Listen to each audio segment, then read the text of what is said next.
If you want news and rumors that appeal, welcome to the Dusty Wheel. Hey, welcome back to the Dusty Wheel.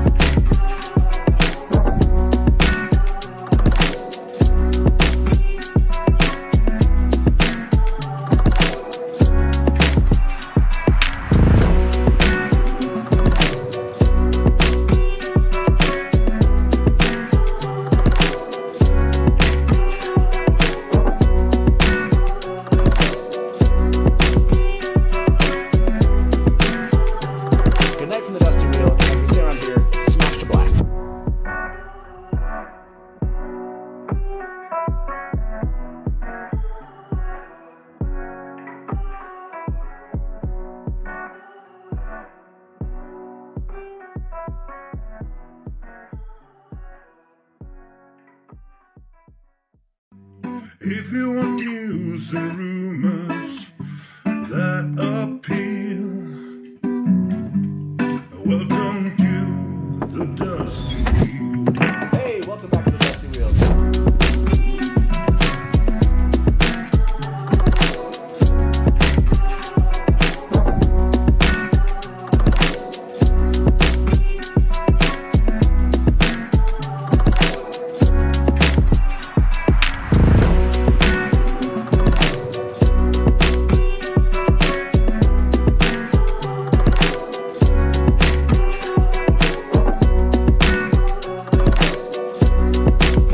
Hey, welcome back to the Dusty Wheel. I'm your host, the Innkeeper, and this is our live call and talk show all about the Wheel of Time. Tonight, we're here to talk about Wheel of Time theories, and a specific one about lighting a pipe, but I won't spoil that yet for you. But first, I want to cover a little bit of news that we have coming up here at the Dusty Wheel. This Sunday, make sure you're back here, because we're talking all about Varan. Yes, Varan, who I like to say is awesome with awesome sauce. That's Sunday at 4 p.m. Eastern. The gentleman from Fantasy of the Ages will be here with us and talking all about Varan. And then the next Wednesday, we'll actually be talking about Rosamund Pike in our Becoming series. We're talking about her career and just how well we think she can embody the character of Moiraine. Okay, that's it. We want to get this news over really quickly because we want to talk about a little news that the Wheel of Time just dropped on us here before we jump into the theory. And to do that with me today, or tonight, are my two wonderful guests. Let me welcome to the Dusty Wheel Aradiapedia of WoTSpoilers and Drew McCaffrey of Inking Out Loud. How are you both doing tonight? Excited to be here. Yeah, thanks for having me on. Cheers. Cheers. Yes, Indeed. I have extremely potent water. Nice. That's all I got. For those of you wondering, So before we jump into the theories all about Rand and lighting the pipe, and just as a reminder for those of you that are here, this is a full spoiler episode. The entire time we're going to be spoiling basically stuff up to the end of the books. So please don't stick around if you don't want any of that spoiled. It's going to happen. But before we talk about spoilers, we got to talk about a little news because the Tweeter of Chaos, the person who's taken over the Wheel of Time Twitter account, appears to have accidentally, I'll say accidentally at this point, because you don't know, Tweeter of Chaos dropped this just about an hour and a half ago. This was in a tweet. Yes, this was basically the tweet. It was this script picture, and you can kind of see the tweet here. A fan sent me this. Thank you very much. You can see that came in just like that, and it was out there, I think, just for a minute, and then it was deleted. So what do you think about this? Aradia, when you saw this, Season 2, Episode 1, let's get that back up there, A Taste of Solitude, what were your thoughts when this happened? My first thought was, how many chapters have that title? Where's that? Which book is that title from? Like, who's Solitude? What? I just immediately went into, like, where does this fit in the books? Right. And trying to fit that together. And then I pretty much was like, nope. I'm not going to think about it. I got enough stuff other to think about. Like, I will return to this later. That was pretty much my thought. Right? Yeah, exactly. I felt the same way. We have 14 theories to cover tonight. So I was like, really, tonight? Of all nights. Drew, what were your thoughts when you saw this? Yeah, it's something very similar. The moment I saw it, I was like, I know that's a chapter, but I know it's from much later in the series. I scrambled straight to tarvalon.net. I was like, I think it was in Lord of Chaos, Crown of Swords, something like that. And just thinking, I'm like, well, there's no way they're covering, that far into it for the first season. And that just got me thinking of some of the cool things they could possibly do if they're married to the idea of using Wheel of Time chapter titles for episode titles, but not married to the idea of keeping them aligned with the events they cover in the books. You could do some really interesting things. Yeah, and they have a lot to choose from in that case. I mean, this seems to dispel that notion for anyone who thought this was like that these were chapters from the books they were covering. Lord of Chaos, it's hard to believe in season 2 we're going to get anywhere near Lord of Chaos. But I do like that it's from, did you say it was from Lord of Chaos? Is that what you told me before? Yeah, Drew? it was chapter 18 of Lord of Chaos. Well, I like that because we have the tweeter of Chaos, we have a Lord of Chaos, and we have this really chaotic drop of a deleted tweet today. So it all fits.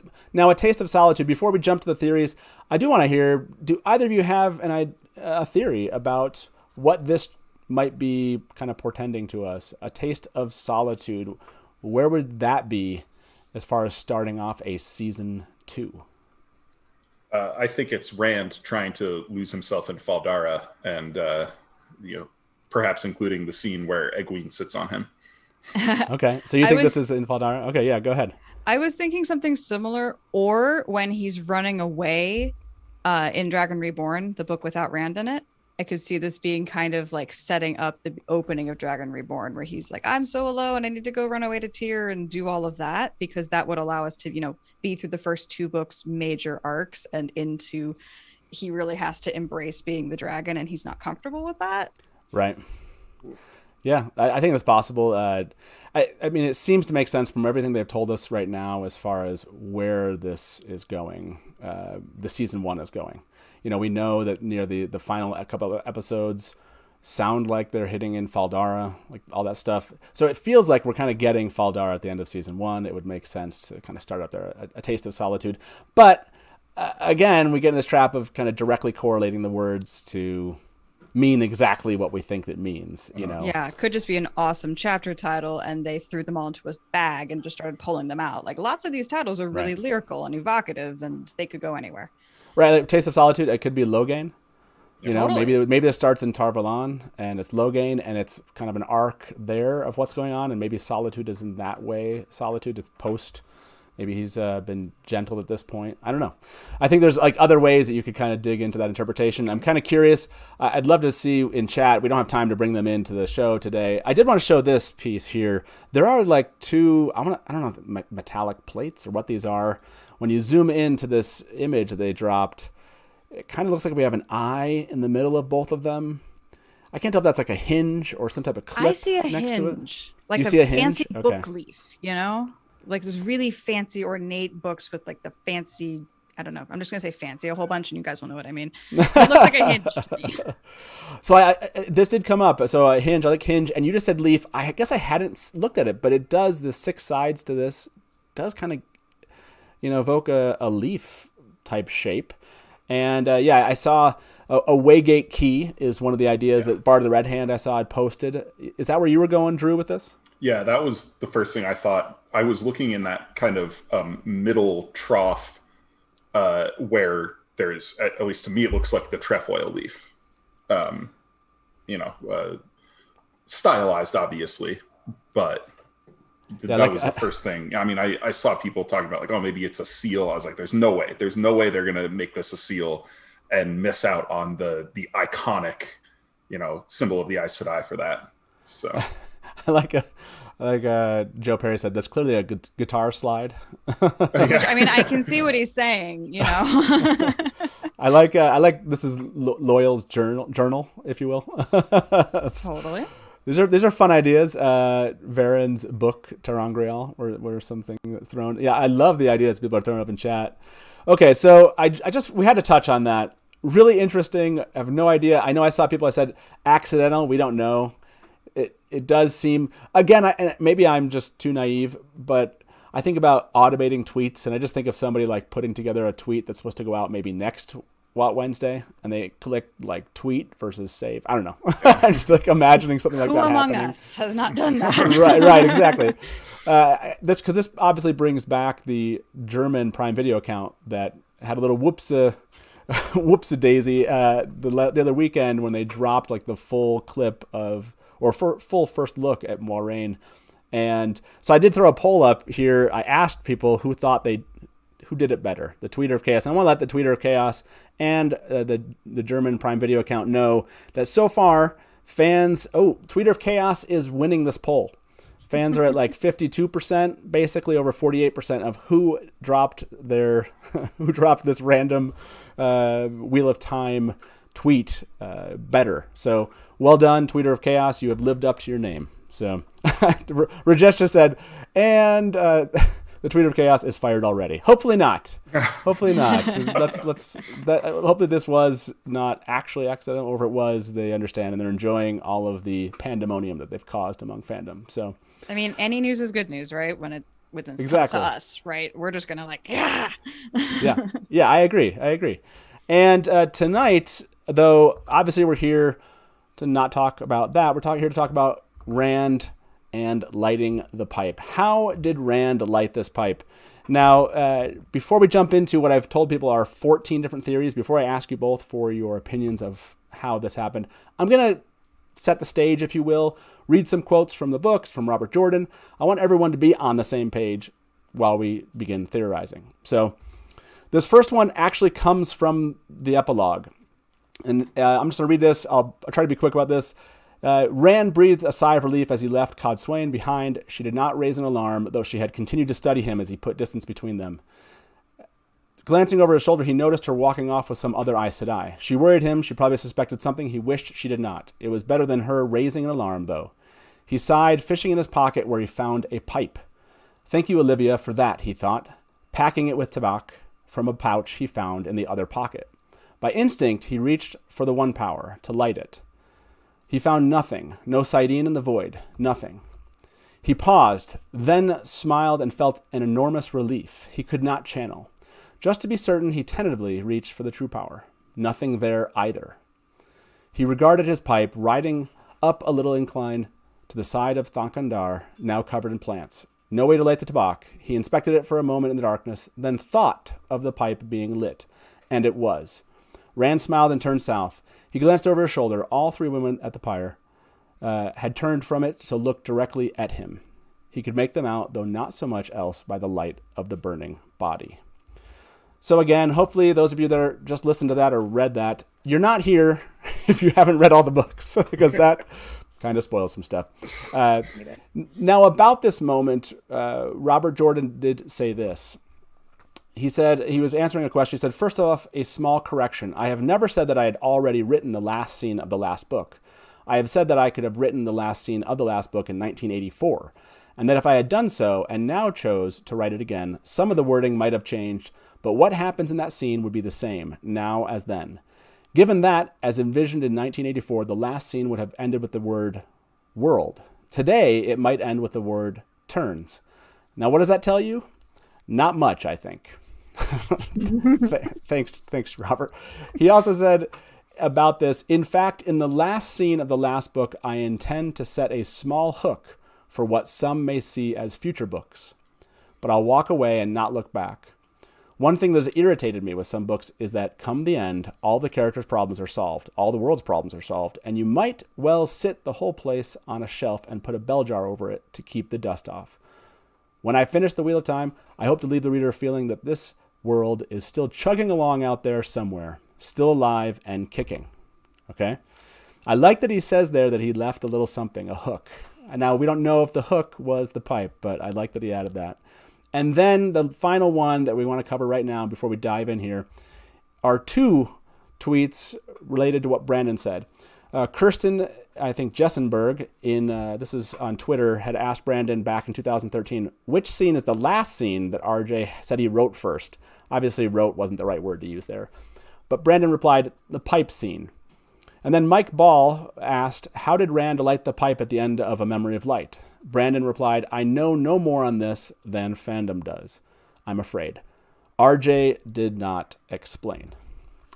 So hopefully that ties it all together for those of you that are listening and watching.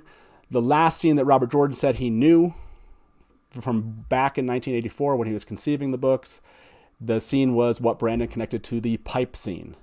And also that we don't know, and Robert Jordan didn't leave, what that meant. Okay, there we go. Anything, Aradia, from the quotes I just read that you wanted to bring up before we jump into our first theory?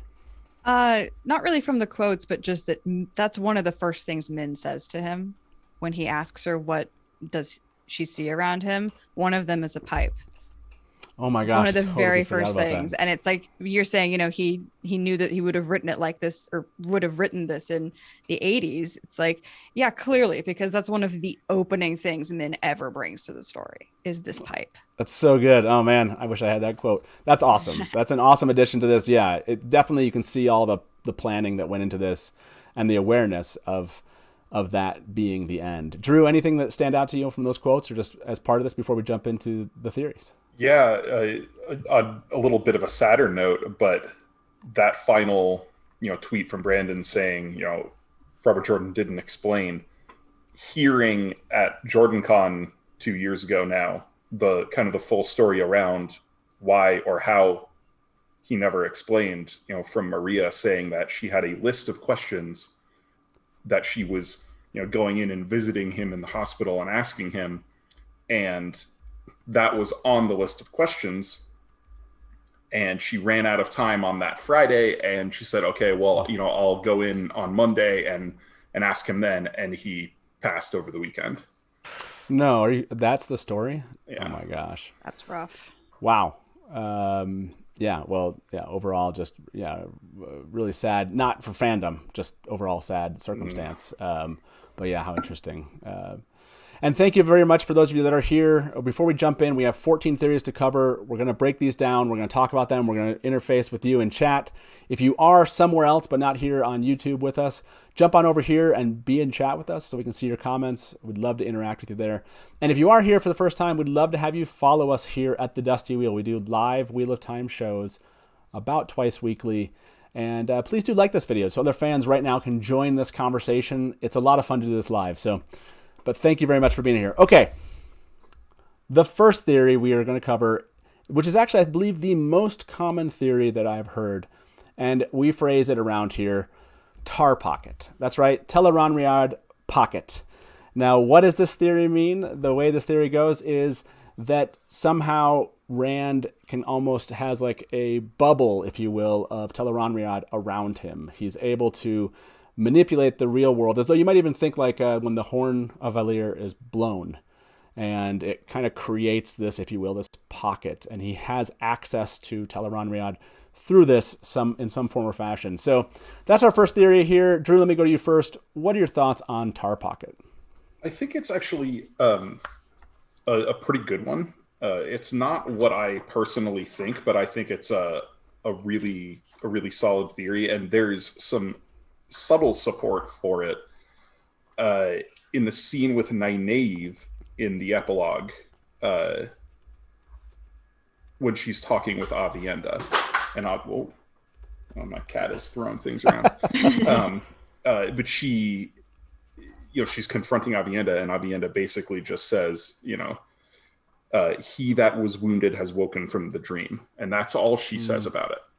And I think you could make an argument that using the word dream there, focusing on the Aiel version of death, waking from the dream into this, afterlife real world, so to speak, can bring in like a level of meta analysis. Like Rand is in the super real world now. And as we've seen throughout the series, that is Tel'aran'rhiod, right? That's where people have this power over their surroundings.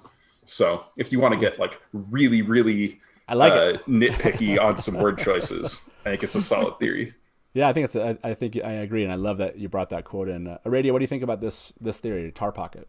I mean, I think we can probably just throw out the other 13 theories. It's over. Show's over. No, it Show's makes over, a lot everyone. of sense. I mean, it's the way that the power of thought is involved in dreams, and the way that he just thinks of it lit, like the wording of it and the ease of it. It's like, if Tel'aran'rhiod isn't involved, like we don't know anything about how this world works. Franklin Brown just said tar pocket. Tel'aran'rhiod pocket, bubble, if you will. That's what, if you just joined the show and you heard tar pocket, I'm like, what is that? Yeah, Tel'aran'rhiod pocket or bubble, if you will, around Rand. I agree. This one is a really strong one. I wanted to start with a really strong one. It's a really common one out there, but I want to jump now to our next one, which is actually what Radio, one of the ones, it's kind of, it touches on Tel'aran'rhiod, but we phrase this second theory, AvaT'A'R. That's right, Tel'aran'rhiod. Look, we're just having fun with naming, okay? AvaT'A'R, I think, is great. Why don't you explain what this theory is? Okay, so AvaT'A'R is, I mean, I don't really do a whole lot of like theorying on the interwebs, so I don't know if this is a theory that exists, but I thought of it myself. It's organic.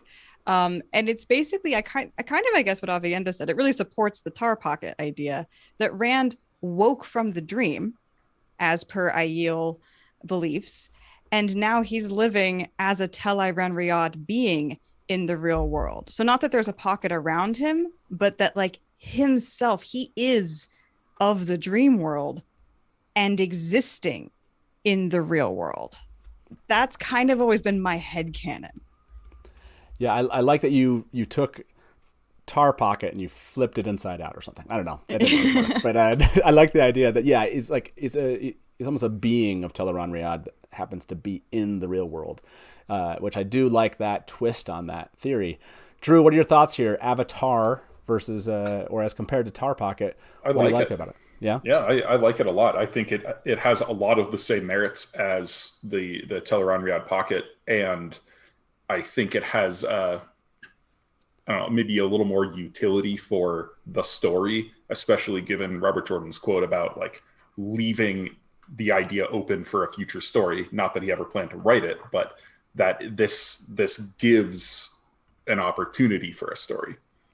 Whereas if he's just going around in a little pocket of Tel'aran'rhiod, how is he ever really going to interact with the world? Right. But if he is existing in the world, but is of Tel'aran'rhiod, then he can interact like that. Yeah, it's almost like you're almost bringing in the concept of him being like this cross between, because he is a hero of the Horn, right? As in, we know that the Champion of Light is part hero. We know that they do reside in Tel'aran'rhiod.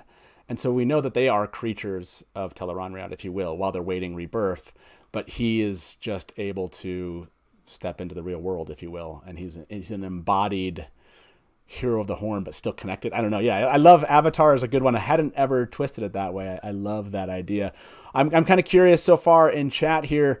What do we like? If you like AvaT'A'R more than Tar Pocket, and if you have no idea what we're talking about, just rewind like 5 or 10 minutes. Mm-hmm. If you like AvaT'A'R more than Tar Pocket, give me a thumbs up. If you're still sold on Tar Pocket, between these two kind of similar theories, give me a thumbs down. That doesn't mean you hate on Aradia's theory. I'm not saying thumbs down to Aradia. I'm just asking you, I'm kind of curious what people are going to come up with here. Okay, so I like these first two. They touch on dreams. We're going to keep on that theme because I got a lot of fans sent in some theories over Instagram. In fact, Aradia, you got this one. This was from the WoTSpoilers. I think was it from your Discord channel? This third one. This was Flicker, all a dream. So yes. do you want to cover this one too, Aradia? What's the Flicker, all a dream theory? Well, I got to give credit to the WoTSpoilers Discord. This came up literally yesterday by sheer coincidence. Also, I see chat is pointing out that I'm winning. AvaT'A'R is totally winning. Anyway, thanks, chat. But yeah, someone in the WoTSpoilers server said that at the end, you just add the word flicker. It was all a dream. Maybe he's still on the road with Matt having his fever dreams. Maybe it was a Portal Stone world, but all of this is flicker. And someone else also added, I have won again, Luce Theron, and that was roundly kicked out. Nobody likes that. But I thought that was a good, that would be a hook, right? Like, none of this happened. The last battle still has to happen. Killing all the Forsaken still has to happen. Like, it's very unsatisfying, but it's also it's a hook. Yeah, there is something about them still on their way to Toman Head at this point. It almost makes you feel like there's a lot to do still. Drew, what are your thoughts here, man, on Flicker Flicker all a dream theory. Hard pass. The writer in me hates it. This is terrible storytelling. You're like, that would, if Robert Jordan, this is just a Flicker Flicker. I would legitimately lose all respect for Robert Jordan as a writer if he wrote this series and had to end with, and it was all a dream. Look, they can't all be AvaT'A'R, okay, Drew? Look. So, by the way, Bo, thank you very much for that tip. Really appreciate you being a viewer here. And so thank you very much. I'm going to go look at all the thumbs up. Oh, yeah. Wow, you're right. AvaT'A'R. So far, fans are really digging AvaT'A'R as the theory here. So that one, by the way, that one will be one of, it seems like, our top 5. At the end of the show, stick around here. At the very end, we're going to have you pick what is the most likely theory among these 14 to explain the pipe. We need you to stick around, and we need you to be kind of picking out what you think are the best ones. And we'll kind of do some thumbs up, thumbs down as we go, and try to help us kind of collect those top 4 or 5 out of this group. Okay, here we go to number 4. This one's shown up. This is kind of partial to Taylor, my son, who does production on the show. Never read the books, but he came up with this theory. The books are obviously ruined for him, right? He's just come up with theories. He believes in this theory, or portion of this. And then I also saw this, I think Rob Malkier Talks, he mentioned this one on Instagram, so let me show this one. Our 4th theory tonight is the Dreamshard theory, the Dark One won.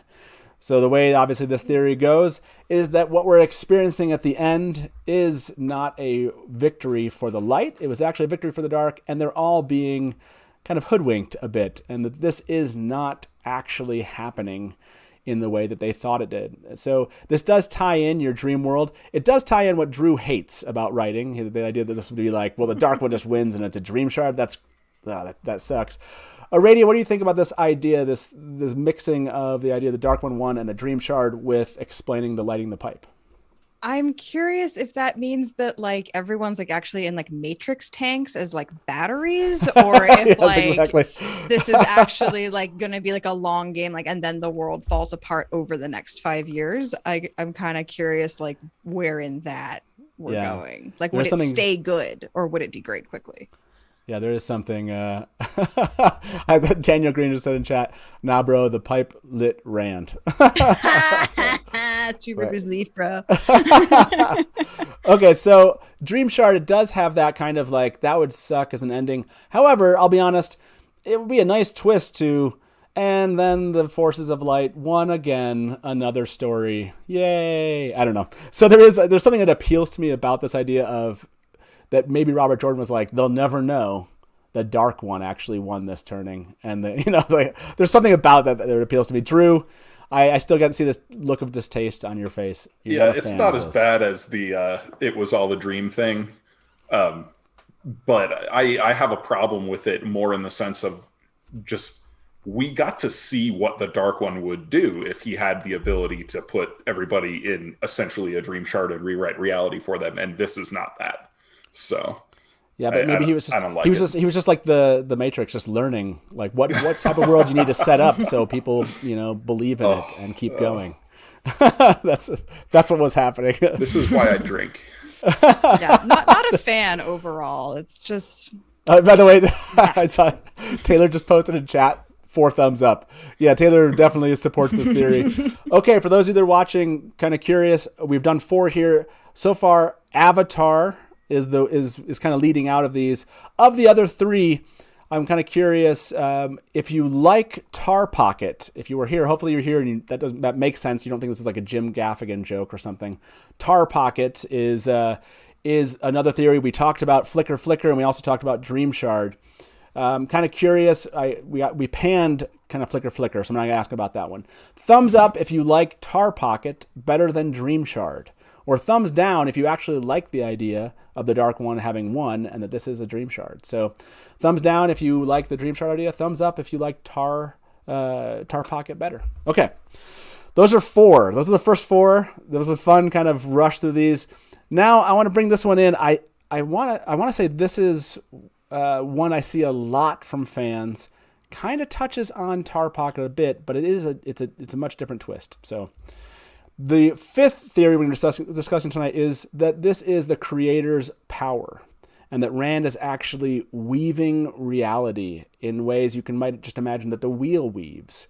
That this is somehow a pure form of power from the creator that now Rand, because he went outside of the pattern, he's able to access. He's somehow touched the divine, if you will, and brought a little bit back into this.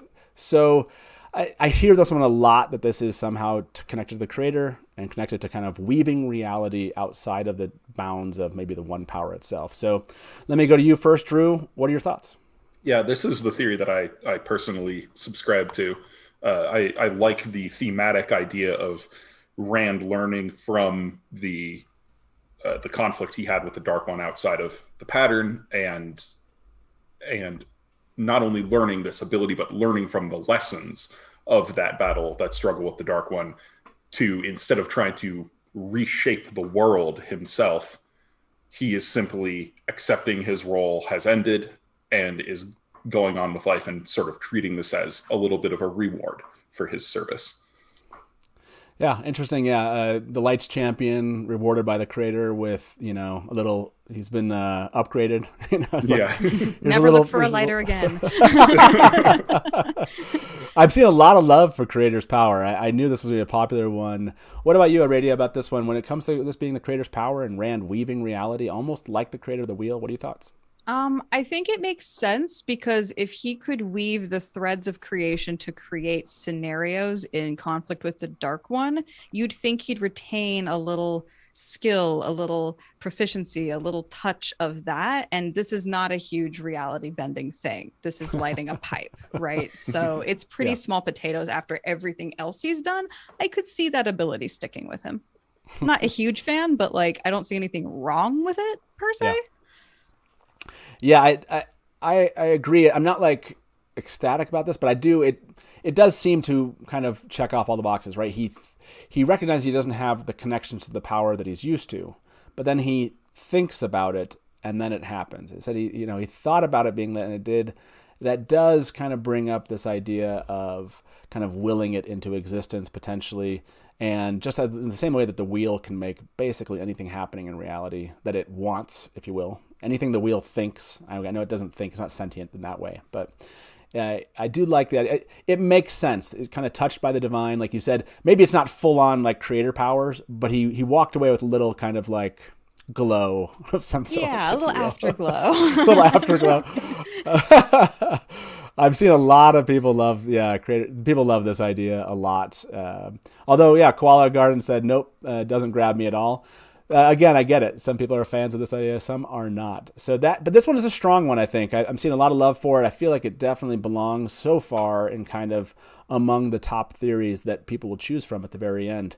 So yeah, I love this idea of creator's power. Now, this next one is actually related to this. Number 6 is related to this, but it's a very specific twist of the idea. Rand is the creator. That is the theory. Number 6. Some fans believe that Rand basically is the creator embodied in the world, which is different than just kind of having a little touch of divine. To you, Aradia, on this one, this theory that Rand is the creator now. What are your thoughts? No. I don't like it. I'm personally of the school of thought that the creator and the Dark One are one and the same, and there's no room for Rand in that balance. Rand is a hero at best. He's a mortal at worst. There's no way he's hitting in that category. He's maybe going to be the next Nakomi. That's the highest up the ladder he's ever going to get. I'm seeing a lot of hate for this idea. Yeah. No, Rand is the creator. Do I need to even ask, Drew, what do you think about this theory? I dislike it nearly as much as it was all a dream theory. Once again, narratively unsatisfying. And not only that, but not in the nature of the kind of storyteller Robert Jordan was. He was not interested in wrapping up everything with a neat little bow and everything is all happy-go-lucky going forward. We know that he was planning on having a world with conflict and strife going forward. And if you just turn the main character into the all-powerful creator of the universe, Yeah. No. Yeah, no, that's true. I'm seeing a lot of comments. I can tell people where I'm seeing comments from fans. We're going to some of those theories that people are bringing up right now. Jeff Van Gully has an interesting idea that we're going to be touching on. Make sure we bring up Jeff. Make sure we bring that back up here later when we hit some theories. Daniel Green did not like this one. Boo, hiss. No, I understand. I understand. Lots of thumbs down. Delusions of Grendel said, just going to toss Bella aside like that. Boo. And Orchid Eater said, like, Watt is not an allegory. No. Okay. So we don't need to spend a ton of time on this one. It's clear that there's not a lot of love for this theory. Now, before we jump in, that's our first 6 theories we just covered when it comes to how Rand lit this pipe. Just reminding everybody what these were. Our first one was Tar Pocket, which had some love. This idea that this bubble of Tel'aran'rhiod almost, or Rand can call it, or it surrounds him. Then we have AvaT'A'R, which is one of the most popular tonight. This idea that he is almost a creature of Tel'aran'rhiod. This one was not loved. This is at the bottom of the bucket so far. Flicker, flicker, all a dream. Dreamshard, that the Dark One won, actually had, this one was did better than Flicker, flicker. And the Creator's Power had a lot of love too. So I think the Creator's Power and AvaT'A'R at this point are actually very closely tied at the top, at least on my list. And then this one, much maligned, Rand is the creator. No, he's not, as everyone said. Okay, so that sets the stage for the following 8 theories. Let's jump into them. And if you are just joining us, hopefully you go back and catch up to where we're at here.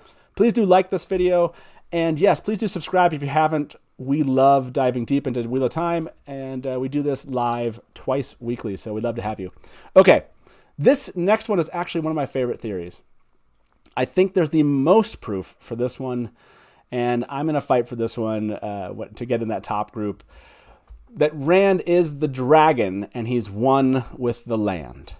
And the way this theory goes, if you remember Jesus Rand, as they call him, back when he showed back up after the mountain, he was able to almost affect the land with his will and make things change without channeling, if you will. And it's something you see in the whole series. The dragon is one with the land. The land was sick because Rand was sick.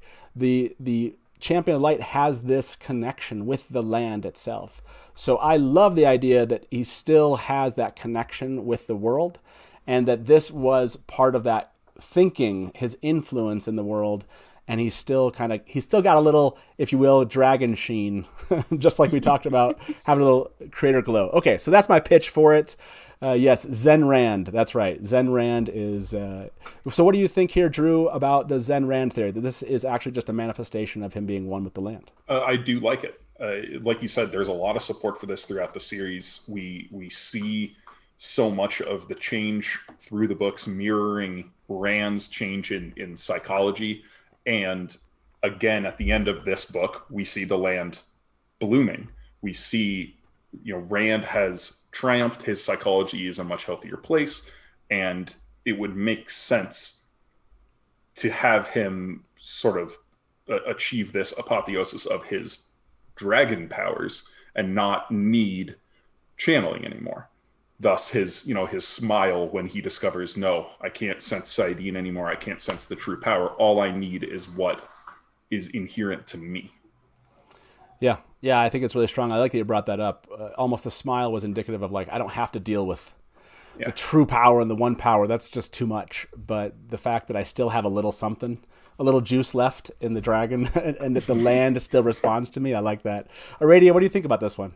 I honestly kind of hate it because because he is supposed to be freed from all of that. He's not the dragon anymore.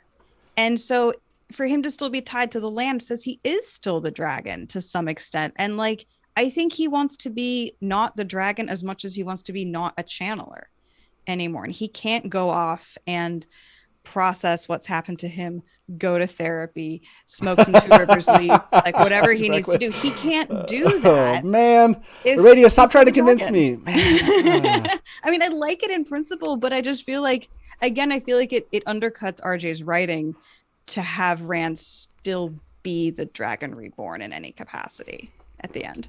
Well, that's a good point. There is narrative conflict there.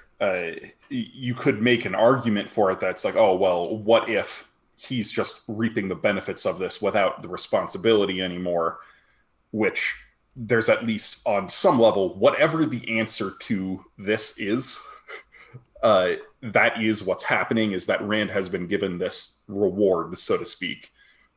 However he's doing it, he can do it, and the implication is given that he can leave all of his responsibilities behind him, and ride off into the sunset to live his life.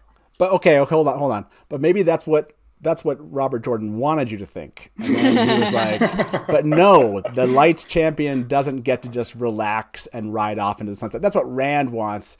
But he lights the tobacco and he's probably like, oh, I'm still connected. That maybe that doesn't mean all the things I think it means. I want to escape, but I'm not going to be able to escape. In the Outriggers, yeah. Rand becomes a glorified fuse boy for the Andorran Dragon Regiment when they're trying to help Matt and Tuon retake Shawshan. I like Shyler Smith said Rand Altree. I do love the Zen Rand theory. I do, Aradia, I can't deny, yes, there is some aspect of that which does appeal to me, this idea of him being completely disconnected. Although I don't know that the soul doesn't get to be completely disconnected, like it was put into the pattern for a reason. But I get it. That does make me, I see what you're doing. The AvaT'A'R, you're pushing your AvaT'A'R theory. That's really all it's about. That's all it's all about. Well, I want to note, hey, Rushaf Mohanty, thank you very much for the tip. Rushaf said, what if he's still able to manipulate probabilities? Somewhere out there is a portal world where his pipe is lit. He can choose that probability and manifest it. Ooh, so that reminds me of a sci-fi story I read once. I like it. I do like this idea. Thank you for and it does fit. That fits again into the dragon concept, right? I've never tied the dragons one with the land to mirror worlds that way. So that's really cool, and that's giving me the chills right now, like, because I love mirror worlds. But this idea that the dragon one with the land is actually manifesting things that are happening across the probabilities themselves. Wonderful, wonderful idea. Which just supports Zen Rand. So I love that idea even more. So that is our seventh theory, the dragon one with the land. But I definitely think it's still strong, but you got me kind of wondering how much now I commit to that one, Aradia. So good job. Okay. So this next one we have here, I've seen this one a lot and I don't like this one. So I'm hoping one of you can, I'm going to give this one for you to Drew to explain to fans so I can kind of beat it down. This next theory is ta'veren, that this is somehow a leftover part or just part and parcel to talents, powers, abilities that come with the idea of him being ta'veren. I think that's the idea. But Drew, do you want to, if you had to support this idea or explain it to people, how would you kind of support it? Yeah, I would probably point to some of the passages in The Gathering Storm and say, look at all these points where Rand is, at the height of his tyrant powers, so to speak. And, he has these lines like when he's talking to Cadsuane and he basically says, would you believe that I could make you die on the spot just by wanting it to happen? That's sort of a thing that Rand at that moment, at least, believed that his ta'veren nature was so powerful that if he wanted something to happen, chance would make it happen.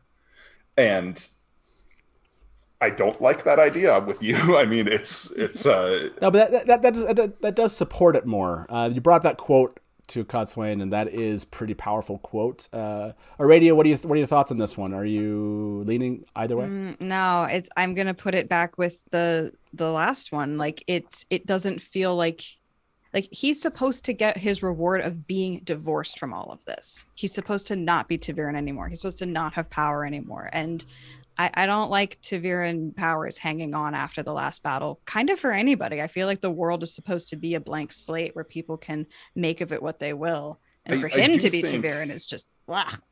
I do think Matt remains ta'veren just because RJ had plans for him. But certainly I'm with you in that Rand especially and Perrin as well were not ta'veren after the last battle. I want to say that Brandon, and this is Cheyenne also mentioned this in chat, hard no, Rand isn't ta'veren anymore.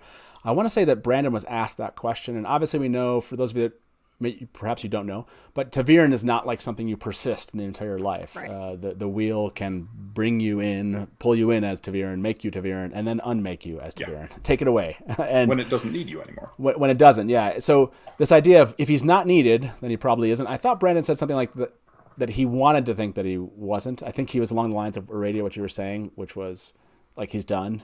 And Yeah, he's he no gets a longer break there. now. He's on permanent retirement. Yeah, so I'm seeing some, I look at chat. There's some thumbs up. This idea of him being able to step away again. This goes back to that last theory that we talked about. I'm not sure. I'm not. Let me ask everybody in chat this one. Let's look at those two theories together. The dragon or Ta'Veren. Do you like the idea that he's the dragon and one with the land, and that this is something he willed to happen because of that? Thumbs up. Or if you prefer the idea that it's Ta'Veren nature, not his dragon nature, thumbs down. And between those two, let's see which of those actually takes this from the crew, from everybody we have in chat, because I think that will tell us where this idea, because I do think they're kind of similar ideas. By the way, I just want to say to Village Mattress, thank you very much for that tip.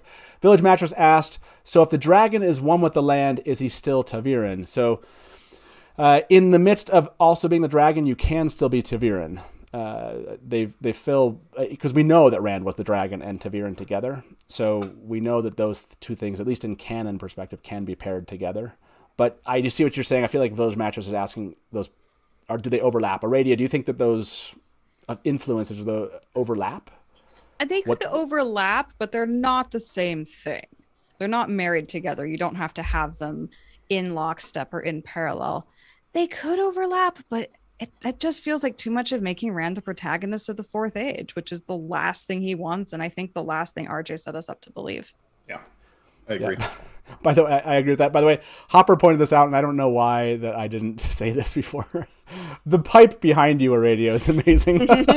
Sorry, I'm so like staring at the camera. I'm not really staring at the backgrounds. Yes, you both. I love that the ink behind you, Drew, and then the pipe behind Aradia is perfect. Perfect for tonight. So yeah, that's awesome. I put a lot of thought into my backgrounds. Yes, very, very well done. I'm sorry I didn't highlight it before. That's excellent. So it looks like thumbs up on this. People are picking the dragon one with land. That's going to have to go into our top ones here for sure.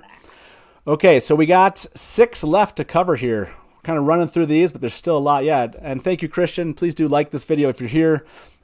This one I'm going to support. I threw this one in here. It's not talked about enough, but I think there is some support in the books for this next theory. This is I believe this is number 9. First magic user, the Fourth Age, birth of a new power.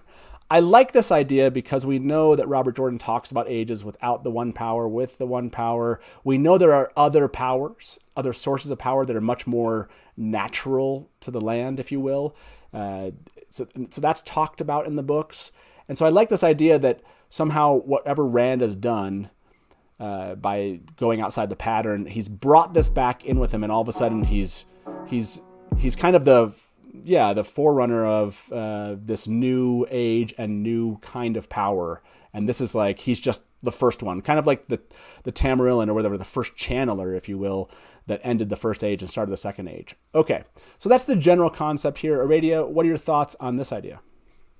I would like it more if all of the channelers suddenly found themselves declawed. I think it's a little weird to add a new power to the world while keeping the old power, but I don't hate it entirely because it doesn't have to be a clean break. And I definitely have thought that on my rereads, like maybe that's what's going on. And maybe anyone who believes it strongly enough could start manifesting what they need. And it's just a matter of they wouldn't think of it, because why would you think of it? You have the one power and it'll take a few centuries. So I don't hate it, but I don't find it particularly plausible. Gotcha. Mixing the two together, you don't think that maybe Robert Jordan would have rushed these two ideas, end of this age, where the one power is still kind of a dominant force, and bring in this new age power. I like it because it kind of potentially sets up a conflict later on during the age or after the age, where between these kind of the old power, new power, where all of a sudden those with one power aren't the most dominant or become less dominant over time. And that becomes the conflict where they have to work together. So I like it for those reasons. But like you said, there's not a ton of proof that that's where Robert Jordan was going with this. And there's not a lot of canon to support it. Drew, what are your thoughts on this idea? First magic user, Merlin, if you will. Yeah, so I think there is at least some inherent merit to the theory because, as far as I know, this is what Harriet believes. Oh, really? Yeah. Okay. However, again, going back to the whole storytelling thing, I think introducing a new magic system like this at the end of the age or the beginning of a new one really undercuts a lot of the storylines that Robert Jordan had set up for the future. You know, we know that there was going to be a conflict with Matt and Tuan reconsolidating Shanchan, and there would be all kinds of fallout around the use of Damane and things like that, and that would get undercut by the existence of this magic. And on back in the Westlands, we know there's an inherent conflict set up and story to be told about the White Tower and the Black Tower and Cad's-Wane and Loghain, and undercutting the importance of channelers like that, it just isn't very satisfying to me. So you bring up two important points. Harriet supports it. So that does give it some credence for those of you that are watching, right? Harriet likes this idea. Anytime you can say Harriet and like something, there you go. But I do think you're right. With the plans that Robert Jordan had, it didn't seem like we were going down this road. Not that we couldn't, not that he wasn't setting a seed in, here of an idea and leaving us to wonder. Because he does say, remember in that quote, he left a hook. We don't know that the pipe was the hook, but an interesting hook that makes us wonder what might happen in the next age. So that's where I'm kind of going between this idea of new age power. So, okay, it seems like we're kind of middling between that. I don't feel like we got any consensus between the three of us. It's a very lukewarm, Yeah. The Harriet thing really adds a weird factor. Right. But she does say she doesn't know either. This is just her interpretation of it. But still, she knows the world a little better than we do, I think. Yeah. So, and this is an interesting point. Hybrid Havoc, thank you very much for that tip. And asked, do we know for sure that this is something about Rand and not something about the impossible pipe? And that's a good point. And actually, perfect timing for that comment, because the next theory is this one. Hey. And it's so funny because my good friend Mary, that you know well from the channel and from Theoryland, if you know Theoryland, Frenzy, this is her favorite theory. I don't know if she's the one that posted it first or something, but this is just her favorite one. And I'll be honest, it does seem the most obvious. The pipe is a Ter'angreal. I hate it how simple and obvious this is. Drew, we don't need to say much more than that to explain the theory. What are your thoughts about this idea? The pipe is just a Ter'angreal. That's what Olivia basically gave him, a Ter'angreal, because she probably maybe intuited he wouldn't be able to channel after this. And so she left a pipe. It was a Ter'angreal, left some tabak, and was like, good luck, have fun. GLHF. Exactly. She's a StarCraft player. No. I can see the elegant simplicity to the theory, but I don't like it for the simple reason of where the heck would Olivia have gotten this Ter'angreal from? Like, was she sneaking, into Elaine's Ter'angreal stash in Andor during the couple of weeks that she was there? Did she run off to the Stone of Tyr into the basement and be like, really need to find a pipe? They're just holes in the plausibility of it for me. Yeah, I'm with you there. I'm leaning that way. Aradia, are you going to change our mind, or what do you think about this idea of Ter'angreal? I'm supporting you guys. It's just like I don't even know if there would be Ter'angreal pipes. I feel like there's like more efficient Ter'angreal for creating lit pipes. No. Yeah, if anything, you're going to make a Ter'angreal lighter. Exactly. Like, you could use it for many different things other than just smoking your good old Two Rivers leaf or Parandisen leaf in the Age of Legends. I love some of the comments. Goat Cawthon, great name by the way. She grabbed a random pipe from the tower. And then Marisu did say, we don't know for sure Olivia left the pipe. That's just Rand's assumption. Okay, so that takes it away from Olivia, and it could be somebody else that dropped it in there. Maybe it was from Avienda. Maybe it was somebody else. But I want us to go back to what Aradia said at the beginning. Min saw a pipe. Like, it's kind of weird that, like, sees a pipe over his head. And it was just like a Ter'angreal. I'm not saying that some of the things you can see over someone's head. It's just like weird. Like, and then at the very end, I'm gonna have this. Oh, Actually, I'm gonna nix that idea then. He said he knew this scene from 1984. I don't believe in his notes he had the concept of a Ter'angreal actually built out in 1984. I don't know for sure, but in his notes, he had different names for them, and the concept started off on just like an object of power that like amplified power. And then it was like an object that amplified more power. And then he had an idea of there were objects of the power that kind of used them a certain way. So I'm leaning hard against it now with that concept in mind. If we're believing that he always had the pipe in mind at the very beginning before this, I'm going to say no. I'm leaning against it. So with those thoughts, everyone in chat, I want to see if everyone wants to keep these in the top. Okay, so I'm going to leave this up to chat. Now we've all kind of dished on this one. Thumbs up if you think, after hearing all that discussion, that we should still keep it as one of the top theories, or thumbs down if you're like, no, it doesn't belong in the finals, if you will. So we'll let chat decide that as we move on. But yeah, sorry, Aradia, your quote, and then obviously in the notes, I liked the idea from simplistic standpoint, but now I'm kind of a hard no. Okay, Drew, you're up with your theory here. Our next one, I think this is our 10th theory. This one's called a helping hand. What does a helping hand theory mean? It means Rand had nothing to do with it. One of his girls lit the pipe for him. Okay. And One that of them, okay. we know that they had the bond still together.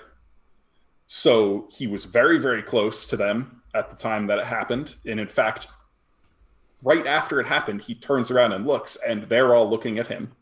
So they could feel his desires through the bond, feel his emotions. And they were aware of him right there looking at him, could have seen him looking down at his pipe and being like, I want this lit. And while I don't personally subscribe to this theory, I'm trying to convince myself to like it because of what it would mean stylistically with Robert Jordan's writing. This would be the ultimate unreliable narrator moment to cap off a series that helped kind of spawn the era of unreliable narrators in epic fantasy. So it is a fun idea that they're sensing it, and then they do it for him. He thinks it, and we all think that means that he has something, but he just thought it, and then whatever Aviendha or Elaine was like, lights it for him somehow. I feel like that's a really adept use of the one power. Like they're way over there. Yeah. He barely sees them, and they're like, and they light it. That seems a little. They're good at what they do, right? I mean, but they could burn his fingers, and that would hurt. Yeah, I feel like I'm not a fan of it for some of the reasons you did mention. But Aradia, what are your thoughts on this idea that somehow it was Aviendha or Elaine aware of like him wanting to light this pipe, and they light it for him? I think it has a lot of holes in it for a lot of reasons. First of all, it's just like magic girlfriends to light your pipe and bring you your slippers. Like, ew, first of all. And then more logistically, that would be a great way to point a big glowing finger over there. Yeah, that's and true. say, hey, that random guy, he's super important. Don't worry about it. And then also just from a logistical standpoint, like that's a really, really precise weave to make with very low visibility. It's just saying, I don't they can like invert it. their weaves. They can, but no, in rebuttal to the whole like, magic girlfriend servants thing, Rand is clearly not expecting this because he goes on to think, will any of them follow me? Like, am I ever going to, he's there. Right. There's Right. no thematic implication of this being like, Rand is going to get doted upon hand and foot by his magic girlfriends now. And he can't. He doesn't know, right? For all he thinks, it was his thought. Like he's going like. That's why the unreliable narrator part would be so good. Yeah. I would love that. They also could have like used a little bit of air to like guide a spark from his own funeral pyre like down into his pipe. Oh my god! Okay, now. I love the innovation here. They've guided a spark from his burning body into the tabak, and he doesn't even know it. So he thinks that he did something really cool, and somehow he's still connected to the world, and he's not. And yeah. And then it would never happen again, which would be a really interesting little like letdown for him. He's like, "Oh, can I do it again the next day?" And like, it doesn't work. Like... He's like, "What the heck?" Okay, so I have a theory that comes after this. We'll have people pick between these two, not necessarily to keep them, but keep between these two theories. This was one that came up because of, well, it was an idea I had, and then you had a helping hand, and this, again, is a little bit like it. I'm going to call this the warped bond. And warped is probably not the greatest word selection here, but the idea that he went outside the pattern and somehow the bond changed and somehow his connection to it changed in a way that he can actually channel through his connection through his bond. And he doesn't know that he's channeling, but he's able to access power and weave it that way. It's like it's an unknown, and somehow it's because of this warped bond. So with his women, Sidebar? Exactly. Gosh. He's somehow warped it because of his experience outside of the pattern, and now he can somehow channel through. Just like, I mean, look at Kalendor, right? Like he has some kind of capability of accessing it without him even realizing it. What are your thoughts here? Aradia, you seem really suspect of this, so I want to hear it. I can't frown hard enough to express how much I don't buy this. I'm seeing lots of hell no's and no's in chat, so absolutely not. I mean, I like how inventive it is, points for creativity, but I'm like, that makes no sense. He knows what it's like to interact with Sidebar. He wouldn't be ignorant if he was somehow like, first of all, the bond doesn't work like that. Second of all, he would know if it was Sidebar. And he's already interacted with Sidebar while cleansing Sidene. Yeah, it's just like I said, we had to go there because all of these can't be AvaT'A'R and the dragon one with the lid. But I love these hard reactions by fans where they're just like, "Look, I will entertain this, but that's dumb." I'm glad that this was brought up though, because this is the kind of like loony theories. Like this is a Jordan Con loony theories panel. Like I would have actually spent a lot more time baking that into a real loony theory. It was more just like, meh. There. I just left it there. It doesn't have to be that great. Okay, so we've gotten through the helping hand and the warped bond. We're going to leave helping hand out there. We're going to go back to it later and have some people vote because we still have a lot at the top of this list, and we need to pare this down a little bit. So, a lot of love again for it's all AvaT'A'R. I like that. How is Rand still bonded? Doesn't gentling break the bond? It was an interesting question there. Yeah, go ahead. Okay, I want to address this. Yeah. Rand wasn't gentled. And this ties into a theory that I have that with the way channeling has been described by Robert Jordan as being both a genetic thing and an attribute tied to the soul. Yes. And that, in my mind, to reconcile how there are some turnings of the wheel, some ages where channeling doesn't exist, is that you can have souls, because we know there's a finite amount of souls, and they get reborn. You can have a channeling soul reborn into a body without the channeling genetics. And Correct. So in those ages, those genes just don't exist. Yep. I think Moridin's body did not have the channeling gene. And he exclusively used the true power. Okay, this is a totally different show. And that's why, so that's, Rand never got gentled. His soul got transferred into a body that couldn't channel. And so the bond is with his soul, so the bond went with him, but he can't channel anymore. That's my loony theory. That is a loony theory because we have no indication that true power doesn't also... In fact, I would say we have indication that true power requires the same genetic capability in the body. You can't genetic just give... or soul ability? It requires genetic. I don't think... no, it actually requires both. I want to say Robert Jordan actually answered a question about this. So we have to go back. So we have to go back about this, but like I said, different discussion point, different show. You do have some people that agree with this idea. Okay, so I want to, but this kind of touches on what you just said, and so this next theory is one that I have never seen out there before, and I want to pose this and see what you both think. This next one is called Moridin's Gift: Something Remained.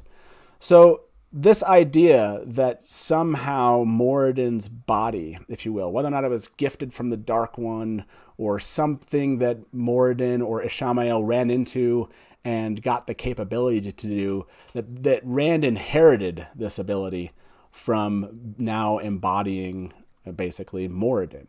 So it's something that basically remained and that comes along with whether or not it's like some, look at the magic or the powers that you have with Mordeth and such, whether or not it's something that a Shamael found out there or got amped up by the Finns in some form or fashion. Basically something that remained for Rand to take advantage of as part of Moridin's body. So Drew, given that explanation, what do you think about this idea? It's something that remained. It's fine. You're like, I don't particularly like it, but I mean, it's one of those that's like, there's no real evidence for or against it, so you can't really argue one way or another. But Sure. Given the way that Robert Jordan operated in his world building and how meticulous he was with his foreshadowing, I would tend to say, nah. Okay. What to you, Aradia, on this one? Do you like this? I'm seeing some people that actually do like this idea, and then people that don't. I'm like not sure like where Moridin had powers outside of using the true and one power, which Rand categorically cannot use, unless you're suggesting it's like an Ashamael, eyes and mouth are fire, but now its fingertips are fire. He's like shooting fire out of his hands. I'm not really seeing like how Moridin could possibly have imparted this ability. So, I mean, you have the whole concept of the merging that they had with Balefire, and then you have the concept of the body swap. So I still think you could have something here that transferred, whether or not it was, again, soul imbued in some form or fashion from some extra third power, whether or not the Dark One or something else, that then touched on Rand. Or you could also have it, again, something having to do with their connection at a soul and body level that just transformed or ended up with Rand as far as taking over this body. So that's what I'm saying is, like, in the end, there's stuff that happened. We don't know how the soul moved, if That's you will. very fair. So that's the concept, but I agree with you. It is like far-fetched, if you will. So I kind of expected you both to react that way for sure. I'm sorry, Yeah. I have to bring this up. Fresh Prince of the Ravens in chat. This is now my favorite theory. Instead of a cocaine pinky nail, he has a tabak lighting finger. Yes, that's the best part. I feel like Aradia just gave this one life by by making everybody imagine like his fingertips are now fire, or pipe lighting fingertips. I think it's The unforeseen next stage of Sa addiction. Exactly. It's coming at your digits. First you lose your eyes, then your mouth, then your fingertips. So, I mean, Bill brought this up, direct manipulation of the pattern. Yeah, that was one of the theories we've talked about, this idea of, he has creator's power. If you're a believer in that this is just a manipulation of the pattern at like a power level that he now has access to of the wheel, then you're a believer of creator's power theory that we've already discussed here. So, okay, so this is the last theory I have among the 14. I feel like all the theories I've seen people propose fit somewhat into one of these, whether or not it's dream related or it's, something fake that's happened, or whether or not it's some pattern related power or Ta'Veren. This one is a little bit different, and I'm going to set this one up a bit. So the last theory that we need to talk about tonight is that he did this for Harriet, and that this is the breaking the fourth wall theory. So to set this one up, I want to give you this quote from Jennifer Liang. Jennifer Liang is on the board for JordanCon. She's, I think, one of the admins. I'm not sure if she's part of that early group of Dragonmount. She knows Harriet and Team Jordan really well, and she actually posted this story. I'd never heard it before. Maybe Drew, you have at JordanCon, about the pipe. And she wrote, "No one living knows the answer. That was one of the scenes Robert Jordan wrote himself before he was too weak and started dictating. According to his wife Harriet, he wrote the ending and handed it over to her. Then he asked for it back, added in the bit about the pipe, and refused to explain it to her or anyone else. Robert Jordan wanted to keep us guessing even after he was gone and the story was finished. He took one final secret to his grave." I had never heard this story before. The idea that he wrote the final scene, then took it back, added the bit about the pipe. So I like this idea that somehow this relates to Harriet. So I'm going to read you actually a second quote. And this is from an interview that Robert Jordan did in 1999 with the Sydney Independent Theater. It was during a Q&A. He was telling a story about, this idea of trying to get published, and he'd gone into a bookstore. And the story continues, except the next time I came into the store, the woman said, a woman came in here and she's come to Charleston to set up a major publishing house. And she only wants to publish lead titles. That's the big book that the publishing house puts out every month, the one they really push. And that's all she's going to publish. She'd run out of business cards, and she didn't have any business cards, but here, she wrote her name in pencil on this lined 3x5 index card. I thought, right, she's come to Charleston to set up a major publishing house? No. That's like going to Death Valley to set up a ski camp. And she's only going to publish leads? That's like saying you're only going to publish bestsellers, as it seemed to me then. But she managed to do it, and no business card, 3x5 index card lined and penciled in. Right, okay.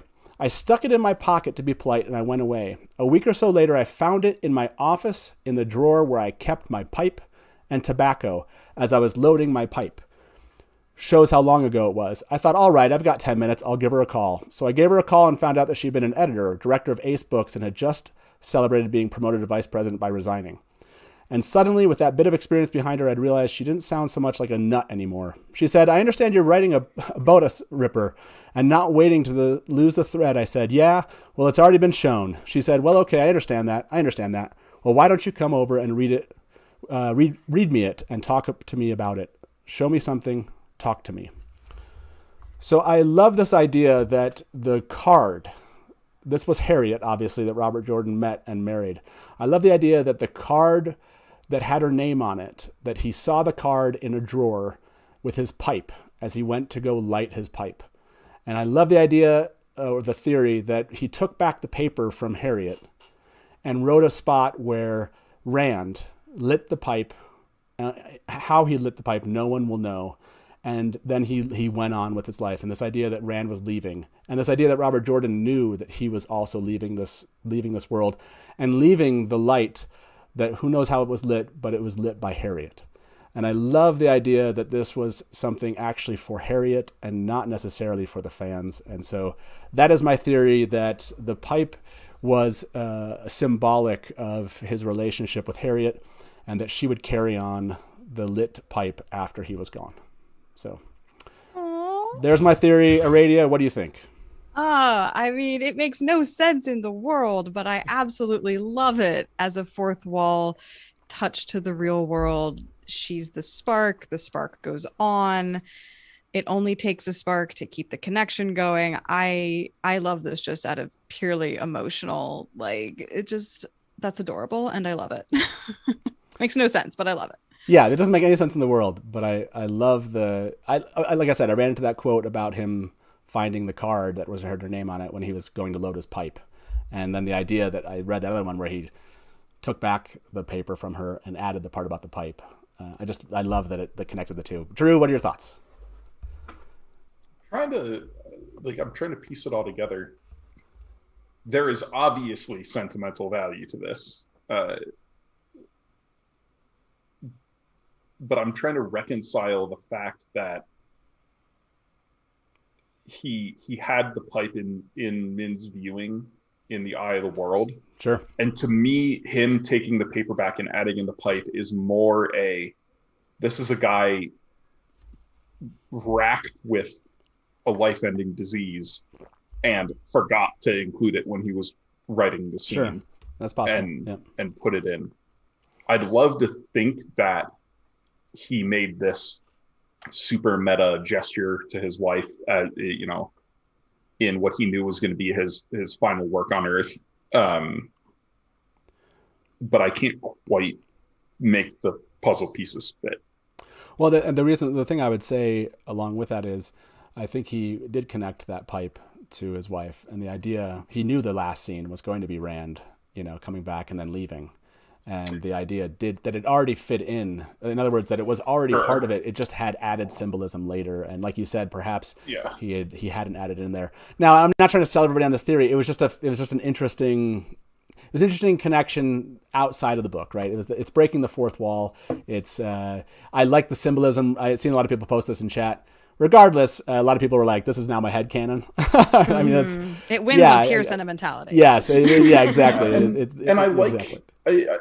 I mean, you know me, my inclinations as a reader and as a writer, and how much I liked the idea of one of the women lighting it, because it brings in this like literary technique, you know, and this would be a new literary technique of Robert Jordan making an overt meta commentary on something that means a lot to him in his life, but masking it behind, in typical Robert Jordan fashion, a question that's going to torment his fans for the rest of their lives. Right.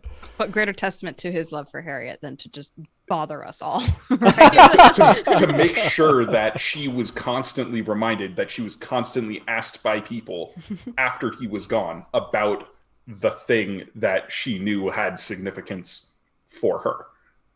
Yeah, and again, this idea that it can be multiple things, and I think that's probably the likelihood, right? I think there is some that it was layered in that way. Highbreak Havoc said, also, does this mean the pipe bit was not in fact part of the last scene and that he had written all long ago, and so the Ter'angreal answer is back on the table? Way to try to fit that back in.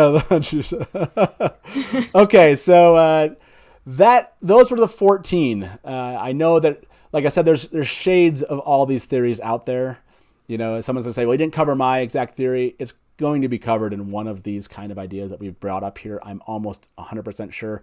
But send me it if you still think. Leave it in the comments after this video. If you're like, none of your theories touch on this obvious winner that should have won, we're happy to come back and address that. So, okay, so now we're down to time to vote on these, everybody.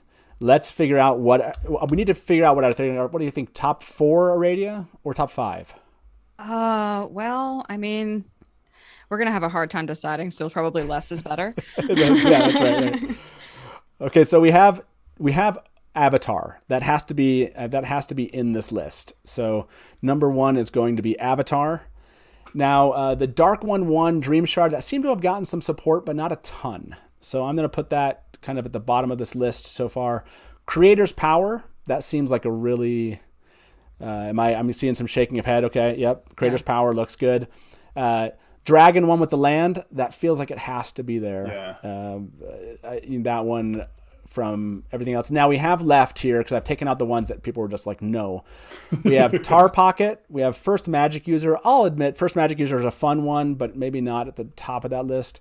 Helping Hand, I feel like that got maligned. How strongly do you feel, Aradian Druid? Should Helping Hand be in the finals here? Well, I have now thought that Olivia could also have been the helping hand, because she's hanging out helping him do the thing, and that could be her one last little bit of help to him. So I keep talking myself into it in the back of my head, even though I hate it. I mean, I'll vote for it, but if you want me to, I don't think it would have gotten into my top 4, even though I was the one who put it forward.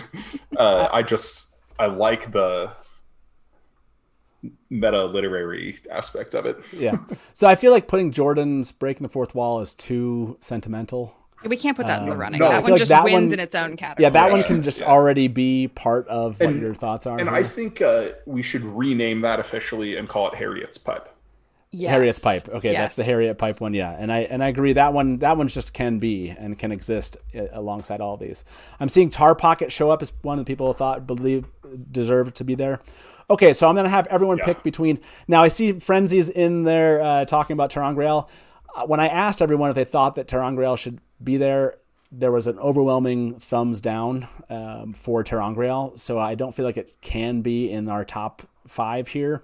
Just how much the viewers here, because this is to be voted on by the viewers. What do they think is the most likely? I'm not discounting the idea or the possibility of it, but I want to know if these final 3, we have Helping Hand, First Magic User, or Dark One for Dreamshard. Which of those 3? I'm going to give it to you two. Which of those 3 belongs in the top 5? I'm going to say Dreamshard. Dreamshard? Drew, what do you think? First Magic User, Dreamshard, or Helping Hand?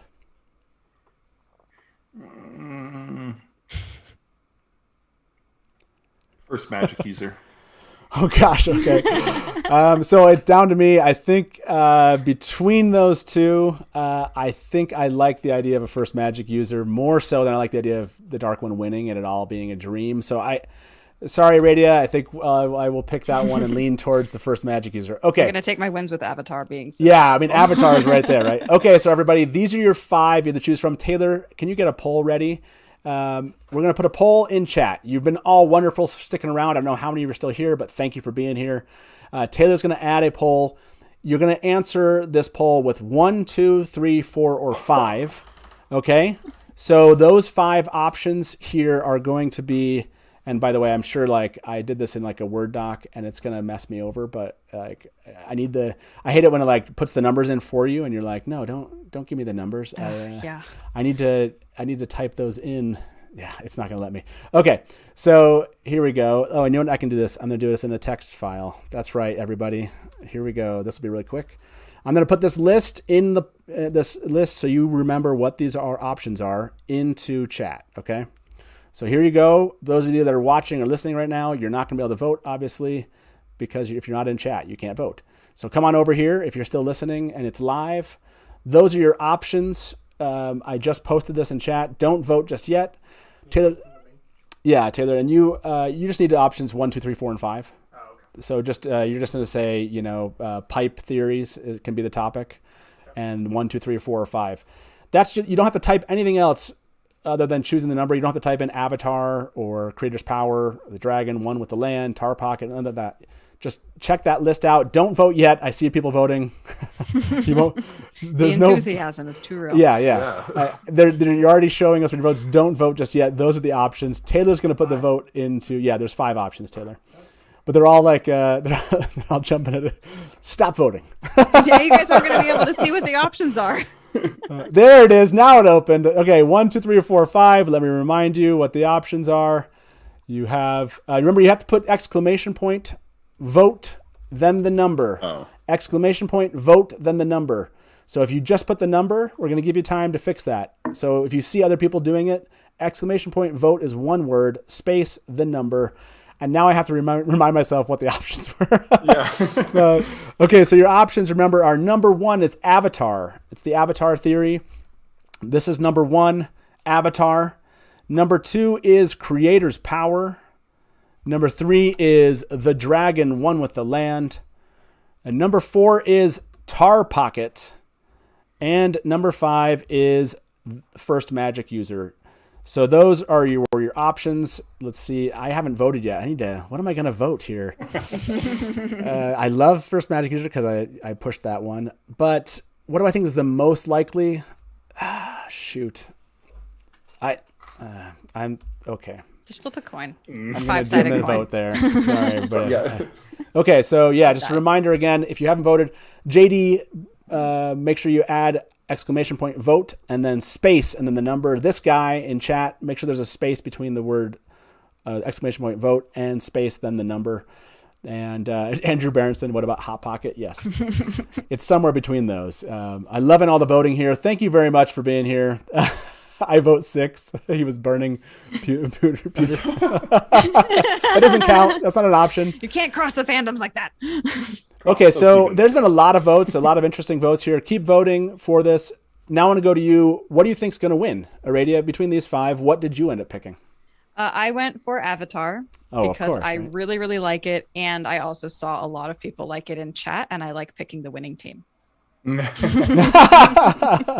love it. Love it. Drew, which one did you end up picking? I went with the Creator's Power, weaving the pattern.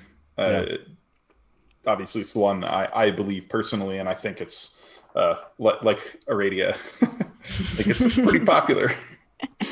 Yeah, I love that one. I did go with the Dragon, One with the Land. I think it just explains it really well. I still think that he is the soul, the dragon. He's the Light's champion, and he does still have influence. Whether or not that influence is waning and all he can do is light some tobacco, and that's it. Maybe it's not much, but there's like an afterglow, if you will. It's something, right? It made him happy and enough to kind of kick him down the road. I love that Robert Jordan said he left a hook. Whether or not this was the hook, I love that he knew by giving us this, we'd be talking about this for the rest of our lives. Hey, I saw this to Raukura. Just make sure if you're just voting now, you put exclamation vote as one word, space, then the number if you want your vote to count. Thank you all for being here. I like this. We got a hashtag Team Drew in chat. There we go. Okay, so while everyone finishes voting, let me go to both of you. Aradia, you obviously are on the WoTSpoilers podcast. Where can fans interact? Where's the best place to find you and interact with your crew? Well, the best place to talk to us is going to be in our Discord server. But if you want to get more cool images like the one behind me, follow our Instagram, because I put way too much time into finding cool pictures to go with our Instagram episodic posts of our episodes. And yeah, we technically have a Facebook and a Twitter, but like we don't really use those. They're very difficult platforms. So really, Discord is the place to come talk with us. We have multiple channels dedicated to theories exclusively. Obviously, it's completely spoilers out because that's in the name. And yeah, we would love to see you over there chatting with us. We always love going over familiar territory again with new people who have only just found our wacky headcanon. Here you go, WoTSpoilers. That's what we're doing tonight. And if you enjoy just kind of having really spoilerful discussions, make sure you go check them out. As you can tell, Aradia, really brown Aja to the core. And thankfully, there's a lot of us out there across the communities. But yeah, definitely check them out if you haven't checked out WoTSpoilers, and obviously download their podcast. Now, people asked this, and I'll give you some answers. For those of you that showed up late, the AvaT'A'R theory is this idea that Rand is kind of almost embodying, or he's like an avatar of Tel'aran'rhiod, if you will. That's why it's called AvaT'A'R. This idea that he's in the real world, but he's really a creature of Tel'aran'rhiod. And so he has those capabilities. Someone brings the capabilities of Tel'aran'rhiod with him into the world where he's at. The creator's power is, if you believe that this is really Rand weaving the pattern, if you will, his will, he can assert that on the pattern similar to the wheel does, and similar to maybe you can even consider the creator could if the creator got involved. So that's the creator power. Any theory around that line that he's somehow affecting the pattern in any way would be this idea, whether or not he got that from going outside the pattern or whatever you want to tie that to. The dragon being one with land is that this is the light's champion, that he has an effect on the land, and that this is part of it. He can change things, if you will, like he made the trees grow, Zenrand, or the apples grow, I think. So in the same way that he still has an effect on the land, and that he was able to light the Tabak in the same way. Tar pocket is that Rand, almost moving around, is pulling like a little pocket, if you will, like blowing the horn of Valir to light Tabak. Creating some kind of pocket of Tel'aran'rhiod around him where he can interact and do things that would only be possible in Tel'aran'rhiod. And the last one is the first magic user being that this is only the possibility that this is a new power that he's brought into the world, that's born into the world at this new age, and that potentially we're seeing the Merlin, if you will, the first Merlin of the Fourth Age. So that's your check-in. I know most of you saw that, but hopefully those that had just kind of joined us didn't know those have that. Please do vote. You only got about a minute left or two. Drew, tell us what's going on at Inking Out Loud, your podcast. Tell us about where fans can find you and interact with you. Yeah, so our most active forum is definitely on Facebook. We do not have a Discord yet. We are working on that. I am slow to adapt new technology, but we are working on that. We also have a Twitter. We post fairly regularly, and you can find us there at IOL Podcast. But yeah, our show is not Wheel of Time specific, but is general science fiction and fantasy. We have covered the Wheel of Time. I think it was like 33 or 34 episodes, and we've covered Brandon Sanderson, Glenn Cook, Black Company. We've done some of the some newer stuff. We've covered Robert Jackson Bennett's Foundry Side and Divine Cities, and right now we are covering The Gap Cycle by Stephen R. Donaldson for those old school science fiction fans. Great space opera. But yeah, so you can find us on Facebook. Like I said, that's probably our most active forum, and podcast is available pretty much wherever. Cool. Yeah, thank you very much for that. Like you said, if you're obviously looking for Wheel of Time content or outside of that, Drew and his crew, they're wonderful, and they cover things that are not as obsessive necessarily about the Wheel of Time all the time like we do here. So if that sounds good to you and you want to go check them out, please do support these wonderful podcasts and wonderful people. Thank you both for being here tonight. This was a lot of fun. Hopefully you all enjoyed that. That was crazy. We covered the news and smashed through 14 different theories about Rand lighting the pipe. And now I can't wait to find this out. So Taylor, pick the winner of this one. I don't really have any idea of what's going to win this. I'm kind of curious, Taylor, to tell us how many people ended up voting in this poll afterwards. So number 2 got 44%. Wow. Creators Power won this probably pretty convincingly. Taylor, how many people voted in this? Do you know? That's got to be a contentious. 144 of you actually decided to vote in this, and 44% of them, almost half of you, picked Creators Power. Wow. Congratulations! I guess I'm surprised. I see a lot of variations of that theory come up. A lot of people, obviously, because he stepped outside the pattern, and the touch of the divine. It's a strong theory. I think all of these are, but I love that. So, Taylor, do you know what number 2 was on that? I do not. Okay, we don't have number 2 for you, so we'll see if Taylor can find number 2. I'm kind of curious what that would be. Okay. Well, hopefully y'all enjoyed this. We're going to do this more. It's been way too long. We did the same treatment to Nakomi. If you haven't seen that episode, go check it out. It was a blast. And look, I love theories. I don't know why we haven't done more of these. We've just been busy doing other kind of episodes. So expect us to do the deep dive into these kind of theories again. I'm kind of curious, for the 2 of you and from chat before I let you all go, what theory would make sense to tackle next that's just as interesting and compelling? We had the pipe and Nakomi. Is there one out there where we feel like it hasn't been answered that would be really interesting to try like this? I don't know. I usually worry about the canon rather than the theories. Right? Well, in chat, if you have any ideas, I'm kind of curious. Drew, anything coming to mind here? Obviously, body swap would be, but that doesn't seem like it might have as many iterations of. Yeah, I think body swap's pretty straightforward at this point. Maybe something around Peta and Fane, or about the natural powers of the world, the natural unnatural powers. Okay. Yeah, we could do it. And we did a deep dive into Peta and Fane, but we didn't really do a theory deep dive per se. Yeah. And so that could be an interesting one. I like Min's Visions could be an interesting one. Ooh, that's Visions would be good. Yeah, Min's Visions is always a fun rabbit hole to go down. Yeah, Min Visions, Who Killed Asmodean? To rock, if you want to check that out, we did a RJ's Notes all about Taim, Demandred, and Asmodean. And that is probably the deepest dive you'll get on that topic, for sure. Although we could do one, I like the idea of doing an Asmodean one of like all the theories. Just breaking down all the different theories that there were and why that they had support. So I could see that. If you want to get me back on this, I demand if you do the time traveling gateways theory. Diane just brought it up in the chat. That's one of my favorite plausible but insane theories from the Wheel of Time. Yeah, I'm trying to remember. We recently brought that up in a discussion. I can't remember where it was. I thought it was in a live show, but okay. Yeah. I'm going to go back and check these out. Please do leave a comment after this in the comments on the video with what your favorite theory was, and did it win? Did we miss a theory? I'm kind of curious what your thoughts are. And yeah, I hope you all enjoyed that Harriet's pipe theory. What a fun one to add on to this evening. We had to end it that way. It's a fun idea. And yeah, thank you very much, Harriet, for carrying on and carrying this forward. We're looking forward to getting the Wheel of Time on Amazon Prime.